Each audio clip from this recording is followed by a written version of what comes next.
Hello, I'm doing part F for printing. Change the default printer on your computer. So, control panel, hardware and devices, device and printers. I will make this one set as default.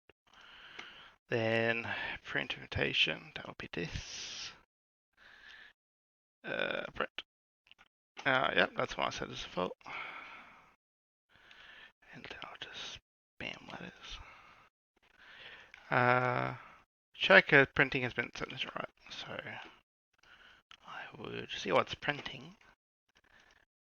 Then print. Yeah, sure. Oh, see, I was there for 1 second.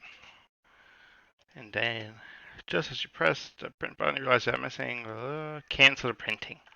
Now, I can't do that because that's way too fast because it's small. But what I would do is pause printing and cancel all documents. That is options. Alright, there you go. That's all. Part F printing.